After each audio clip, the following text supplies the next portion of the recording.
Teonna. And I'm Trav. And this is I Now Pronounce You, where we reflect on our experiences and give our opinions. It can be hard to take the time to process it all. So we're making the time now. We welcome you to I Now Pronounce You. Hey, hey, hey, hey.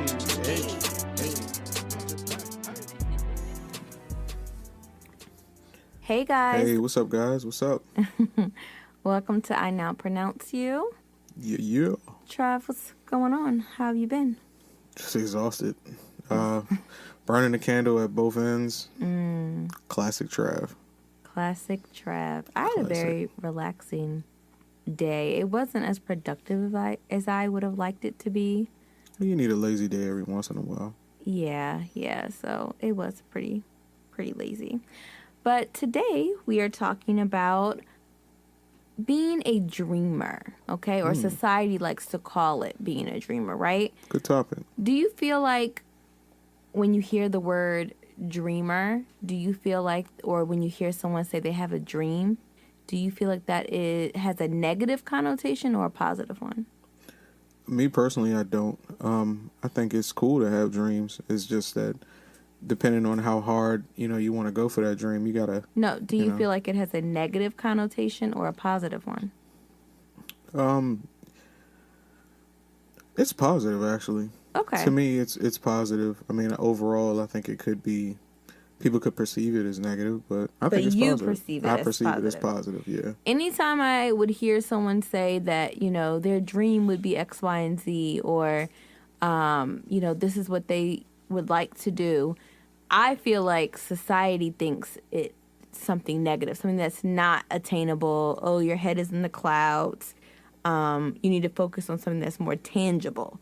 Well, those are usually the sticklers that had a dream and weren't able to achieve it, so they're trying to get you to be more, what's the word I'm looking for?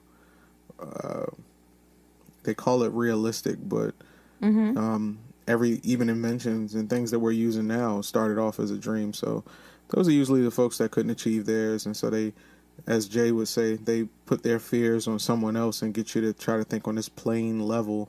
And you could be missing out on giving the world something they need. Or some people, they just want to play it safe. Like they just feel like it's uncomfortable to stretch outside of, your window, right? You don't want anyone saying anything about you, or you don't want to go for this dream of yours and you fall flat on your face, and then what is everyone gonna say? Exactly. But as soon as you start to remove other people, I think you're better off, because you hear it all the time. People want to go after their dreams, or they want to use their talents, and others criticize them. And I feel that we shouldn't do that. We shouldn't judge one way or the other. I'm just proud that people actually go out and attempt the things that they feel. Right. The attempt is where the congratulations comes in. But I'm also a big advocate for not sharing all of your dreams, because just let them pop up and be like, oh, I didn't know you did that. Because I feel like, if you take in so much energy of people saying, you can't do that, oh, that's impossible, then it's just like, oh, okay, you're regular. Get out of here. And I think it's nothing wrong with being, quote unquote, regular, but I have a very strong feeling, I don't know, but everyone has an aspiration to do something one way or the other. Yeah, and so you've either just suppressed yours, or, you have gone after it at one point in time and it didn't maybe go as well as you wanted. But we were having like a really good conversation with one of our friends this past weekend. And one of the takeaways that I took was that you want to go for those things that you wanted to do. And no matter what level you may fall on, the fact that you just went out there and you went for it and you accomplished something. Success looks different to everybody. Exactly. Yeah. So, it's like that. It's like when you would play that, what is that game called? When you play at the carnivals and stuff. I think it's called skee ball, where you would throw that ball up and there would be a hole for, 100, 200, whatever. I used to get so excited just to get like the lowest one, because I'm like, oh my God, I got the ball at least to go in that area. It didn't go like in the little outbox, right? What they give you the consolation prize to? I mean, I still got some tickets. Right, facts, yeah. But the fact that I was at least able to get there, I was just excited to go there. And so anything past that was just icing on the cake for me. Exactly. And I think that that's the way that we should think, and that's the way we should teach our children to think. Because you'll hear different kids say things and you may shut it down because you want them to be, quote unquote realistic, but there's so many things that are realistic, Yeah. And I mean, take a shot, I'm a big fan of somebody taking a shot at something, and if you take that shot and you realize that, hey, maybe you're not as passionate about it anymore, mm-hmm. or, you found something else that you may be really passionate about, do 100 things. I mean, I'm known for doing different things. What gets you excited? Right now, just doing audio, and I think what I'm addicted to is the process of being able to think creatively and come up with new ideas. So that's usually where I come into that burning the candle at both ends type of thing, because I have so many great ideas and I want to execute them all at the same time. Mm-hmm. But I had to learn to prioritize that one thing at a time to try to execute it. And before you know it, you won't be in a situation where you're just, doing a bunch of things and you're not really giving a good effort to all of them. Mm-hmm. So you just got to find that balance. You know what I'm saying? That's what I think I'm excited about right now during this time as well. It's just being creative and trying to manifest that in as many ways as possible. Right. So, talking with you during the podcast, that's something that, I enjoy doing. Yeah, it's fun. Yeah. Trying to tap into different talents that I know are there, but I've left dormant for so long, with under the guise that I don't have time to do that, or I'm not ready to execute that. And I was listening to a podcast the other day by Perky Perspectives, and I don't remember if it was her or her guest, Brendan, that said this, but they said better done than perfect. And that's what I feel I want my motto to be this year and moving forward, is that something is better done than perfect, because oftentimes you will try to perfect something, or you don't think that it's ready for the world because you haven't perfected it just yet, when really it's better done than perfect. The fact that you were at least trying and putting yourself out there and being in an uncomfortable space is better than not doing it at all. Well, I was talking to one of my big bros earlier today, and he was just telling me a little bit about one of the projects I was working on, and he was just like, "Oh man, I think it's dope, man. You really got to put more energy into it." I was like, "Nah, I'm still tweaking and refining things." And he was like, "Man, like, you're your own worst critic, man. Like, everybody around you is telling you it's good. You just gotta just muster up the strength to just, execute the idea." So, so it made me think about it a little bit, and I was like, man, am I trying too hard to, like, tweak things? Because then it's like, well, maybe that greatness will become second nature if you just let people see your progression one step after the next, So I thought that was kind of cool to hear it from one of my big bros. Well, when you were young, like, what did you want to do when you were young? Like, no filter, just when I was young, I wanted to do this, without giving a heck about what everybody thinks. How young are we talking? Doesn't matter. You can go as as a little child, or whenever you felt a certain passion rising. Well,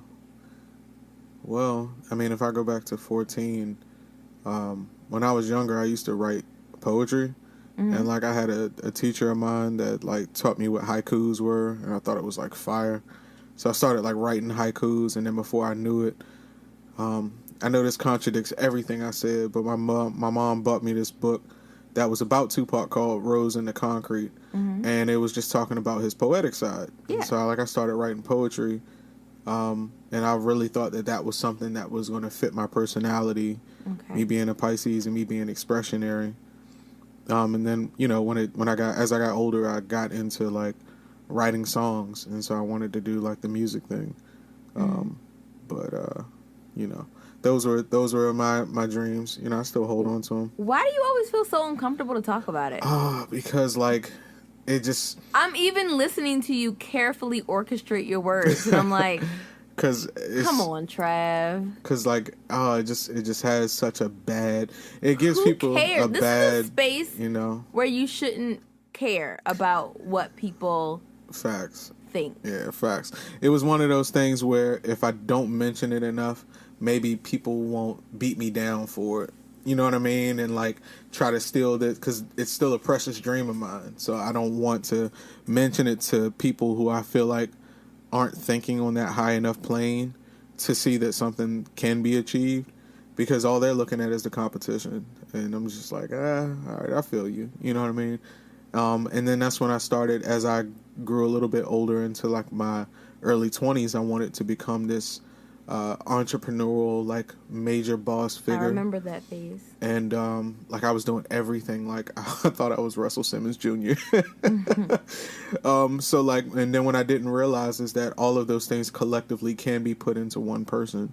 And so, you know, I still pursue all of them. So, yeah. Well, I think that people used to throw that phrase out there of like, you could be a jack of all trades and a master of none. You know what I'm saying? Like, people would throw those types of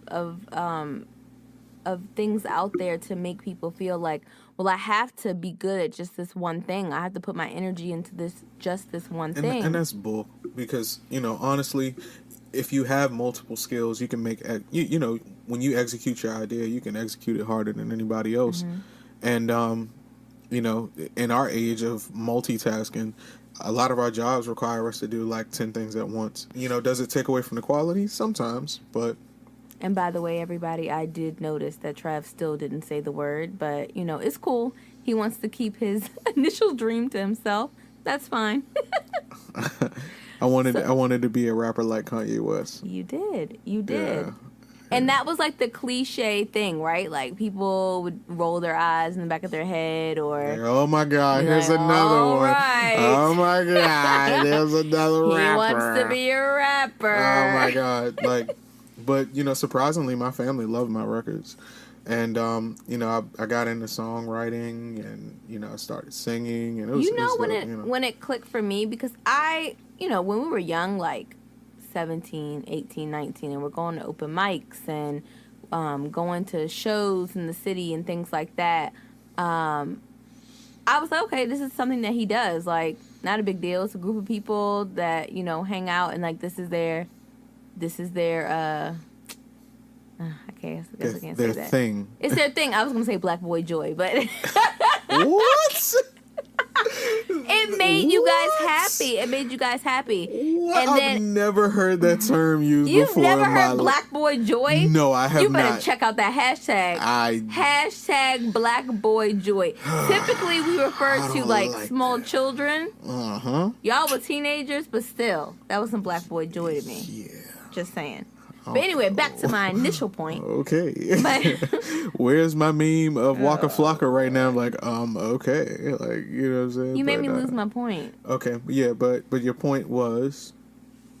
So initially, I was cool with it. And then I got to a certain point where I'm like, okay, well, you know, maybe this may not go in the way that they may think. And I started to think about, you know, the cliche use of that word.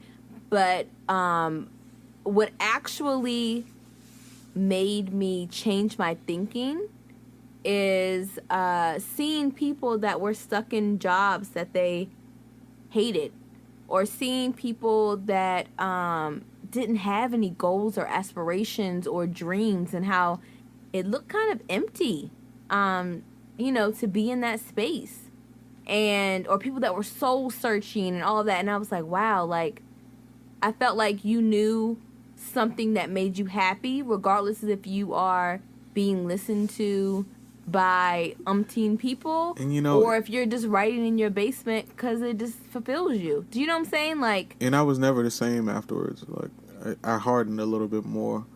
What do you mean? After I felt like my dream wasn't attainable. But then when I got older, I realized it was just a lack of resources and a lack of organization.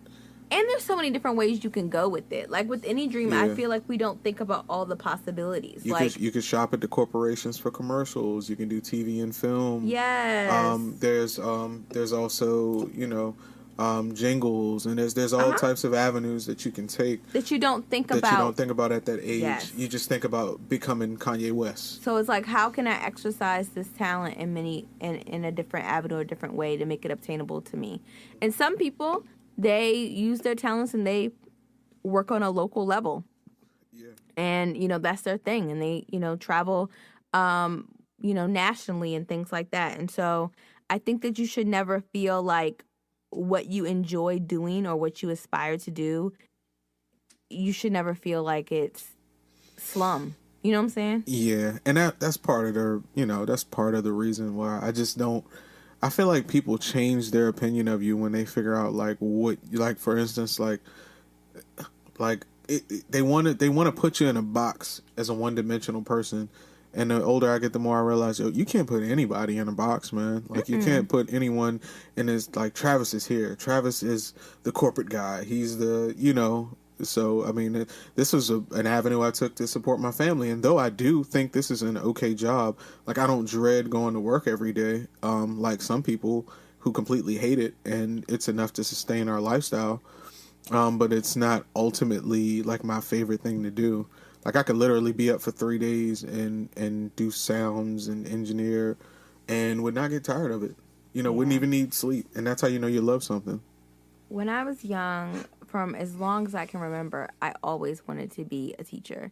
I was the cousin that goes to grandma's house and has saved her worksheets and erased her marks and stuff off of it and tried to write them out by hand. To like Tanisha and Shalane probably were tired of playing school all the time because that's what we did every summer. I turned one of the rooms in my grandma's basement into a classroom. A school had closed down, and we had desks and textbooks and books and things that we had gotten from that place, and I would run my classroom. And so I always knew that that's something that I wanted to do.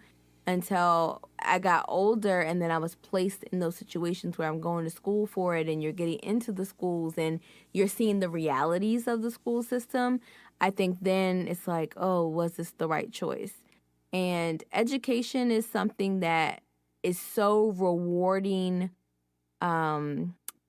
internally, but not rewarding externally. And it's not a respected career, in my opinion. So I always would waver with, I remember initially going into it and I said, you know what? I'm only going to do this for 5 years. I remember telling everybody that, like, I'm doing this for 5 years and then I'm done. Well, I'm about to go in year 9 and I'm still here. And so there is something that is keeping me there. And I think that's the love that I have for building relationships with children. The politics of it all, Yeah, politics make everything. Pushed me all the way out the door, but I'm still here. So I always held on to that. But I think what I loved about teaching, or the idea of teaching, was that there were so many things that I did like to do encompassed in that. I like to build relationships. You get that from the kids. Right. I really enjoy reading and writing, so I taught language arts once I became a middle school teacher. Right. So I got to encompass that. And my other dreams was that I do want to publish a book. I used to write poetry all the time as a kid. I still have like tons of notebooks filled with poetry. And people, if you haven't realized why me and T probably got together, is because we both had a passion for writing. It was different things, but you just heard the similarity right there. Yeah, true. So yeah, I never really even thought about that. I think both of us being creative and really not letting people see it. I remember, me and one of my good girlfriends, we go to a women's ministry thing like once a month when the world was opened up. And when outside was open. When outside was open.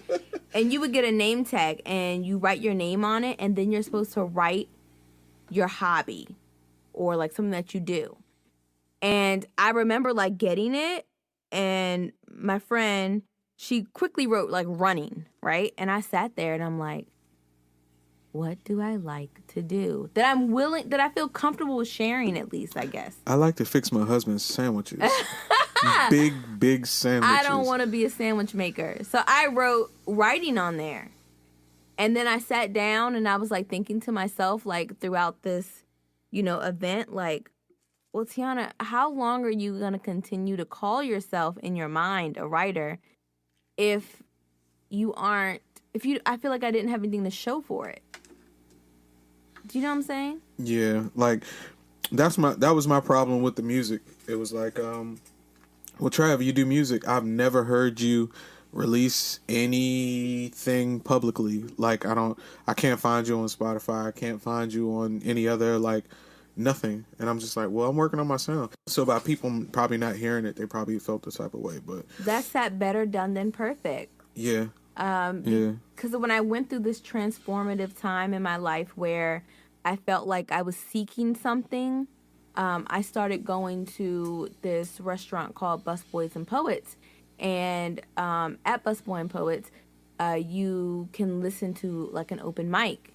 And I remember seeing people and hearing people go up there and share their poems and share their songs and play their guitars and do whatever. And I remember just sitting back like, wow, like, in that moment, they just seem so free and they're just sharing what they have. And that was so dope to me. And one of my friends, shout out to Ron, he kept telling me, like, T, you should make that a goal. Like, just go up there and just do it. And I never did. Like, to this day, I never did. And I think at some point, if you're feeling like you are not happy about something, you really need to sit down and check yourself. Right. Like, what is causing me to feel this uneasiness? And mine is almost like a visual picture. I started to feel it on my shoulders or at the top of my head. I almost could visualize like things that I felt like I didn't accomplish or things that I felt that I wasn't actively working towards started piling on my shoulders and my head. And I started to physically carry that weight. I think what it is for me is that there's just it's just I don't do well with like a lot of hate. You know what I mean? It makes me retaliate. So I feel like if it's something that's this like close and dear to me, it's like, man, do I really want to give it to y'all? Like, like, and it's funny because I spoke with my aunt about this, my aunt Monica, and she asked me, well, Trav, what's next? Because I was thinking about dissolving Noble, and I was trying to figure out what's next. And I was like, well, me and T are thinking about a podcast, and I was like, I was really thinking about really giving it a go and releasing some of my songs and releasing some of my music. And she's like, Travis, I don't know, music is so personal. And I was like, wow, you're the first person that told me that, like, that actually understood what that meant. Like, It's so dear to you. Like, you're talking about life experiences, you're talking about things that make you feel, make you hurt, make you love. And everyone's just trying to figure out, is it whack or not? Can I bop or not? Exactly. Like, and it's just like, wow, how unfair is that to me to even give y'all something that I think is that precious? You know what I mean? I never really thought about it like that. Like, if someone shares their poetry, right? Right. You kind of look at it in a way of like, they're expressing their soul. This is their view on life. But when someone plays that beat and those lyrics drop, you're like, oh, this is whack or it's not. Like, that's just how you view it. You don't look at what they're really, most of the time. Yeah. Unless it's like R&B, you're not really listening to what they're trying to say. And that's what blows me, because like that's why some people say all these things about Wale. Wale is a freaking poet, dog. I don't care what nobody says. Wale is a poet. Kendrick Lamar is a poet. Anderson .Paak's a poet. We can go over the list. But it's just one of those things where Lupe Fiasco was famous for it, and then for some reason we canceled him. I don't know why. Sorry, you said Anderson .Paak, and all I got is banana peeled the whole bank account. I'm living with an ape now. Like, that's what's cool. That's what's cool. Talking down in it now. Right. That's that such is a one dope of song. my favorite songs. I think it was on Dime Trap. With the T.I. joint, right? Is that called Dime Trap? It's something. Or was like it Dime Tap? I don't know. One of the most recent T.I. albums within the last couple years. But at least I know. Hey, and he had a song with Anderson .Paak. It's so good. Look it up. I love it. It's one of my favorites. Some people say Anderson .Paak. Some people say Anderson .Paak. I'm not sure how you pronounce Paak. it. I don't think it's Paak. I think I've heard him say it, and he says Paak. But Anderson .Paak is one of the most amazing artists. If you don't know who he is, you might want to go check him out. He's fire. I can just feel that shit. You just feel it. But anyway, he even got baby, get your shit together. We can now. Everything is expressionary. It's been a long time since. So when we talk about expression, how do you feel like the people around you react to goals in general? Like when someone says, hey, I want to do this, or personally. How did people react to you? I know you said you got a good reaction from Aunt Monica, but how do people normally react? I assume their reactions. I don't even, Yeah. So the reactions that I do, to some people where I take a shot and just let them listen to it. Everybody always gives me great responses, and they're like, "Yo, this is great." But I'm just that private. I'm that personal. I don't want to share, something that I feel is near and dear. Even when we started the podcast, I thought about it for a second, but I had to be the one to kind of say, we got to hit the gas, because I feel some type of way about letting in to a private life, and private experiences. Well, the only reason I feel pretty open about it is because I am very passionate about owning your own truth. True. No one can make you feel a certain type of way if you are owning your own truth. Mm-hmm. There could be so many fingers pointed in all these different directions, but how you feel about yourself, how you feel about the life that you've built, and how you feel about what you think is right. Yeah, you're willing to learn and all of that, but you have to stand firm in that. Yeah, that's facts. That's big facts.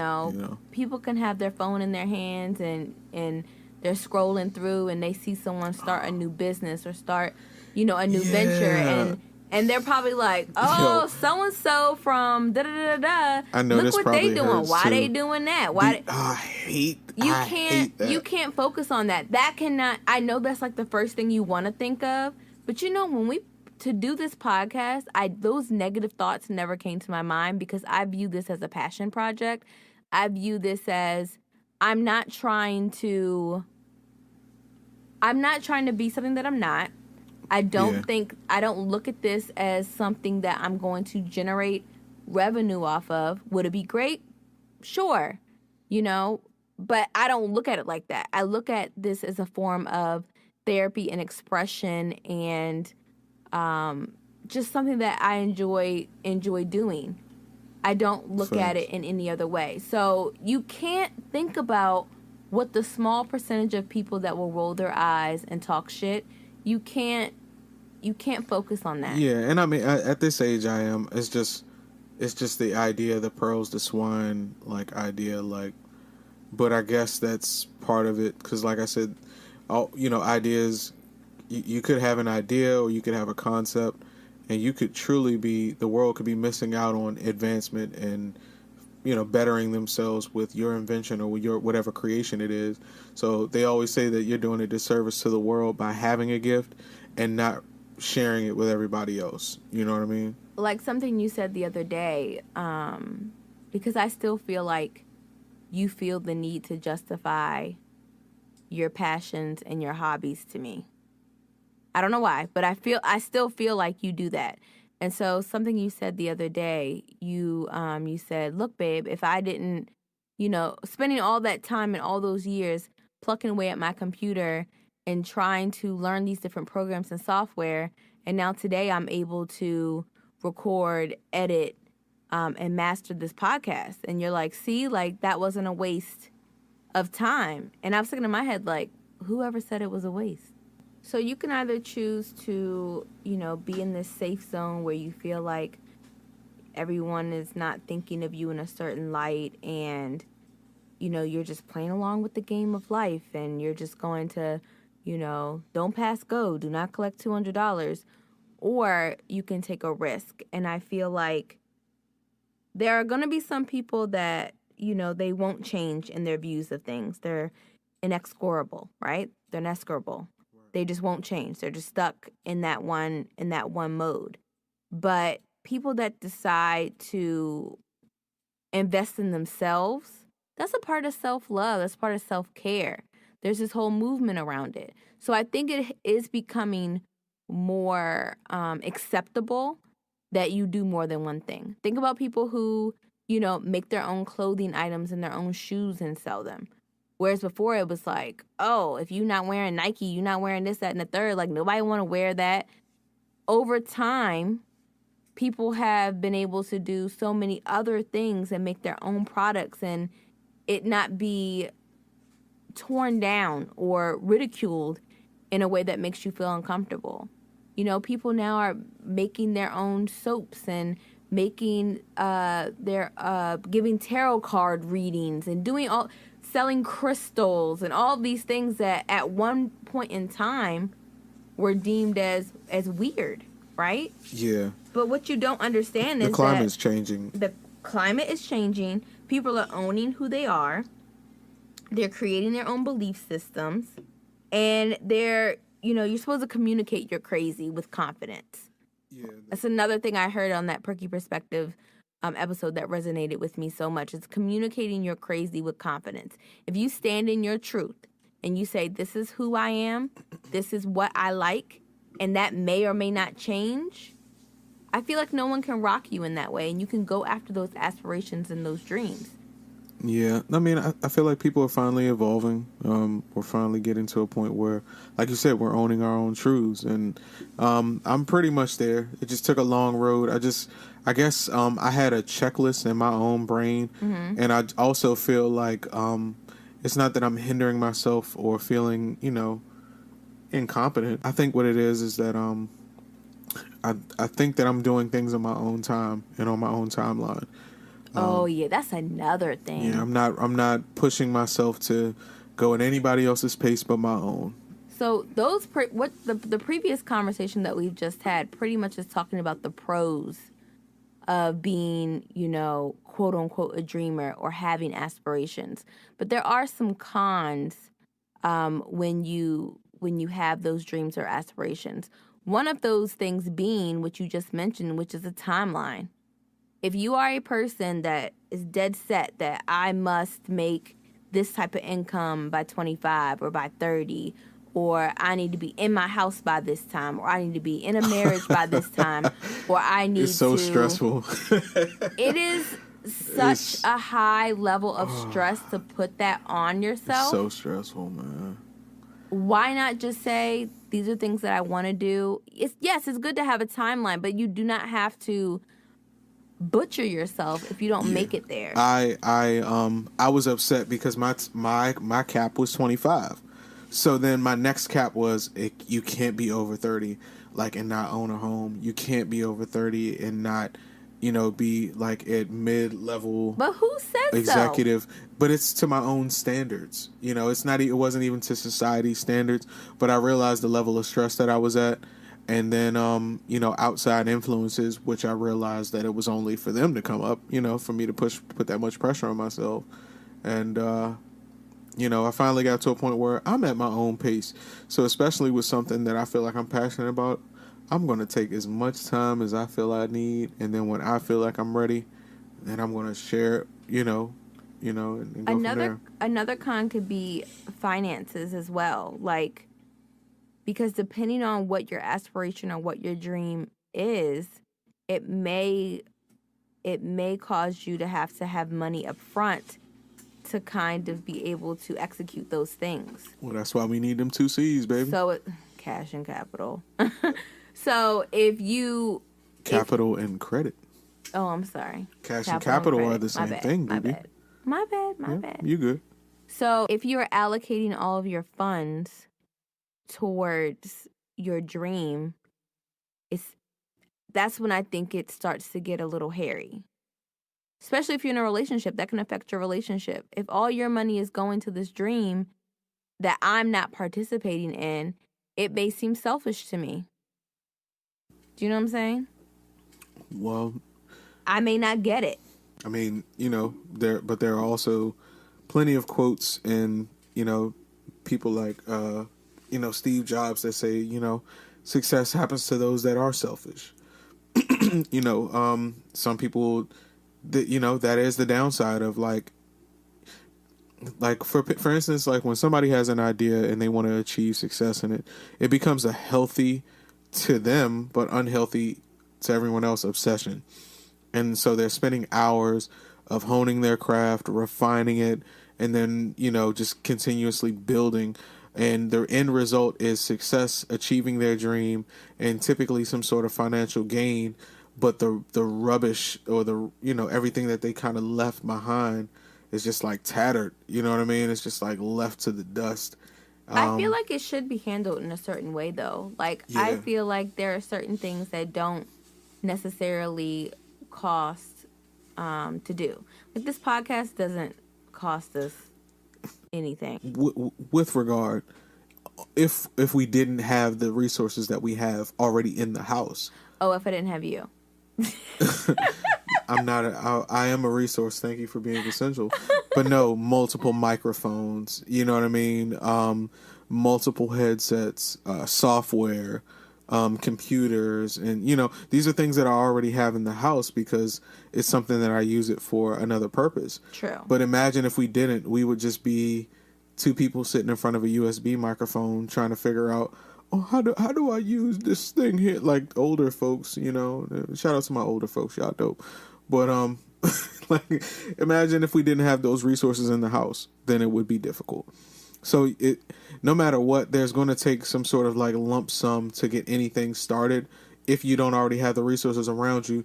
But that's also part of success is that, I was watching on Expeditiously, Damon John on Expeditiously.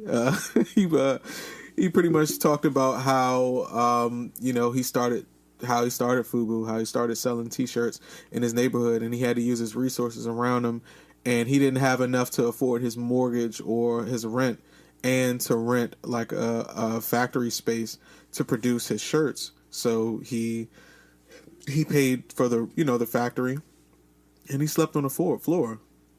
He lived in the same factory that he was putting his clothes and stuff out. You know what I mean? And so he made that sacrifice. He had to utilize whatever resource he had around him. And so sacrifices is what I'm hearing you make. Yeah, sacrifices. So I think it depends on how big the aspiration or how big the dream. That's what I think it boils down to, because there are ways that I feel like you can make things affordable to you. And it does matter about the resources you have. Like, if I'm going to write a book, I could pretty much edit it myself. Exactly. So now you don't need an editor. I have that skill base. So if I'm able to edit it myself, then I would just be looking for a publisher. And we have a friend of the family that's has a publishing company. So it's like things like that can be done. So I think it just depends on what it is. But in relationships is how I want to kind of focus towards the end of this conversation, is relationships. If you are in a relationship and your partner has a dream or an aspiration, it may not make sense to you. You may not understand it. But I've always realized, before I started taking my own dreams and aspirations seriously, and I only kind of looked at Travs, I looked at it as, this is something that makes him happy, and I don't want to take that away. If I try to demean something that makes him happy, that's not going to benefit us as a couple. And it's definitely not going to benefit us as a married couple. Yeah, you don't ever want to tear, especially in a relationship, don't tear your spouse's dreams down. I don't give a damn if they say that they're starting their own fish food company and you know nothing about fishes, and they're telling you about all these organic ingredients, and you're like, dog, it's fish food. What the fuck are you talking about, dog? Like, I mean, but if just because you don't understand the concept doesn't mean that it's not a good idea. And I think that in a relationship, you should try your best to understand that realm that they're coming from. You know what I mean? Like, same thing with like, your aspirations to, like, if anything, push them. Like every day, Yes. every other week, I'm asking T, if we have a conversation about like, hey babe, the book, like, have you thought about a concept or what's going on with the book? Like how you feel. And, I'm just keeping that thought fresh in her mind to push her towards something that I feel is her dream. And, it's just part of it, man. Like, yeah. And I think that it's definitely a conversation that you should have with your partner, even if they aren't exhibiting or discussing what they'd like to do. You probably should ask them, like, hey, what are some things that you always aspired to do that maybe you aren't doing right now? What are some things that you want to take advantage of? Because once again, I feel like we suppress those things, and it's good to know. And as long as, what I'm saying, they're not taking big risks that you are uncomfortable with financially, I think that it's something that you should do. No, I agree. We don't have a segment today for I read it on Reddit. No, not today. I love that segment. That's awesome. Not today. Oh, okay. So what's something that you would like to do but you haven't? Ooh.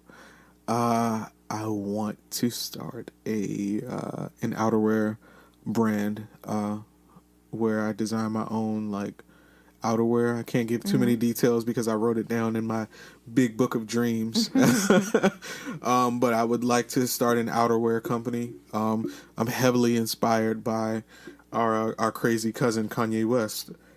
Who we invite to the cookout, but everybody know don't ask him certain questions. Yeah. That cousin. But really it's like I really want to get into like urban fashion.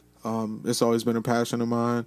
When I was a youngin', I used to be super, super fresh. And then I got older and started paying mortgages. And now I can only be halfway fresh.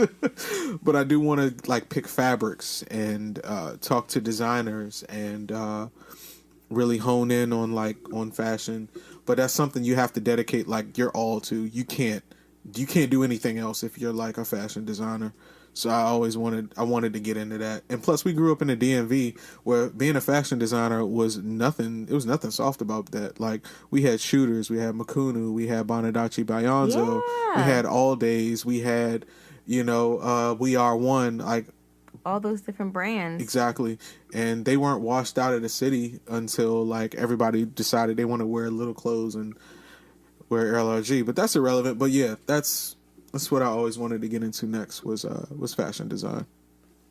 For myself, I at some point in life want to find a way to incorporate like mentoring and community-based things. I feel like being a child of like addiction and poverty and just so many different things that I feel like I can speak into youth that may be in that position and not see a way out of it. Or, so they won't channel that into anger or depression or whatever the case may be. And so that is something that I eventually do want to get into. Writing, I'm trying to set up a schedule for myself to be able to expand on that. I do have concepts. I always start. I have tons of starts to books, but I never finish them. And so those are things that I just need to continue to get into. I am really interested in talking with people and growing based on conversations that I have. I really like, listening to somebody and a light bulb going off or making a connection and being like, now I can apply that. So I really am into that. So any way that I can continue to do those things, I think will be great. I think the key thing that I am waiting for is that when, life, quote unquote, gets back to normal and outside opens up and all that jazz, that I'm still keeping those things at the forefront as I'm still providing for my family. So I know you're doing both because you're back at work now, about 75%. Yeah, oh man, so this foolery, man. I don't know how that will affect me and what I'm trying to do. Yeah, I think we can still find a balance as of right now until, we find out how we're going to handle this COVID thing, because there's been a spike in cases. So I actually think that there's going to be like a step backwards. I have a setup to work exactly from home, and ultimately I can, put an office down here in the basement if I need to again. So, Yeah. what is your takeaway from today's conversation? My takeaway is that no matter what the dream is, you should still execute it and you should still pursue it, and let the naysayers bite their own ankles. Yep. My takeaway is never look at your dream as a hindrance. Always look at it as that you're an aspirational person, and that sets you apart from everyone. Not because other people do not have aspirations, but you're actually taking the initiative to do something about it. And that everyone has something about them that makes them unique.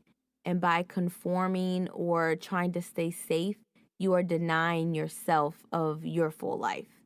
You are denying who you truly are, and you're not standing in your truth. And I think that's so important.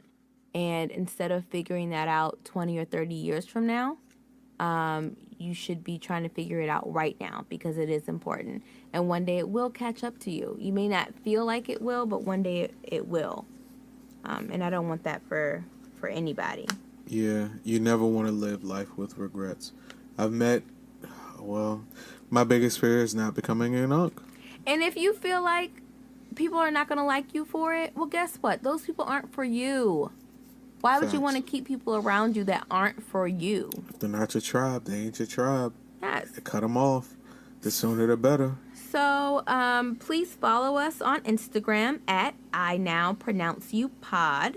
Indeed. You also can email us with comments, topic suggestions, all that jazz at inowpronounceyou@gmail. And also, too, if you guys could go to Apple Podcasts and write a review and give us a rating, we greatly appreciate it. Yes, please rate us on Apple Podcasts. That seems to be the only platform that is allowing you. So we currently have 3 reviews. So thank you, those people who did do them. Please, other people, we encourage you to do the same. I enjoy stories or comments. I did get one to my messages for I Now Pronounce You Pod on Instagram, and I thoroughly enjoyed it, and it put a battery in my back to be like, wow, I told myself, if one person listens and one person is like, this is dope, I enjoyed this, then that's all that matters to me. And so I really appreciated that review so much. You don't even know. Yeah. But that's all we have for you today, guys. Bye. Bye, guys. Stay safe.